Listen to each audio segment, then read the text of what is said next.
நீங்கள் பார்த்து கொண்டிருப்பது நியூஸ் 21 செய்திகள். தமிழ்நாடு செய்திகளை உடனுக்குடன் தெரிந்து கொள்ள நியூஸ் 21 செய்திகளை பாருங்கள்.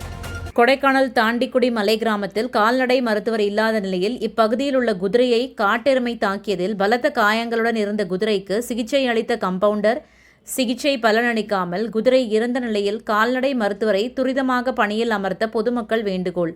திண்டுக்கல் மாவட்டம் கொடைக்கானல் கீழ்மலை கிராமங்களில் ஒன்றாக தாண்டிக்குடி மலை கிராமம் அமைந்துள்ளது. இந்த கிராமத்தில் வசிப்பவர் மணி. இவர் சொந்தமாக குதிரை வைத்துள்ளார்.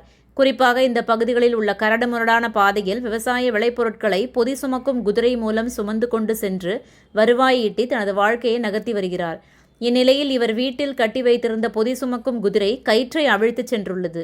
இதனைத் தொடர்ந்து தாண்டிக்குடி பண்ணைக்காடு பிரதான சாலையில் குதிரை ஓடியதாக சொல்லப்படும் நிலையில் இப்பகுதியில் நேற்று இரவு உலா வந்த காட்டெருமை ஒன்று குதிரையின் வயிற்றில் குத்தி பலமாக தாக்கியுள்ளது.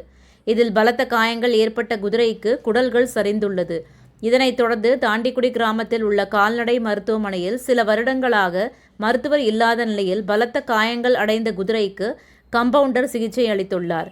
இந்நிலையில் இன்று காலை வேளையில் குதிரை இறந்துள்ளது. குறிப்பாக இதனை கவனம் செலுத்தி இப்பகுதியில் உள்ள கால்நடை மருத்துவமனையில் கால்நடை மருத்துவரை பணியில் அமர்த்த வேண்டும் எனவும், காட்டெருமை தாக்கி குதிரை உயிரிழந்த நிலையில் குதிரையின் உரிமையாளருக்கு உரிய நிவாரணத் தொகை வனத்துறை வழங்கவும் இப்பகுதியினர் வேண்டுகோள் விடுத்துள்ளனர்.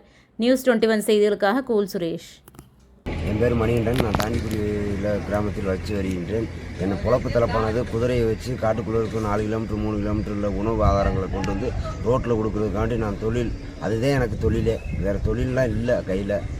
இந்த மாதிரி வந்துட்டு நைட்டு ஒரு 9 மணி அளவில் காட்டு மாடு குத்தி குதிரை காயப்பட்டதாக யாரும் சரியான டாக்டர் இல்லாதனால கம்பவுண்டரை வச்சு நாங்களும் தகுந்த பராமரிப்பு பண்ணி பார்த்தோம். தச்சு குடல்லாம் உள்ளதுன்னு தச்சு எல்லாம் ரெடி பண்ணி பார்த்தோம்.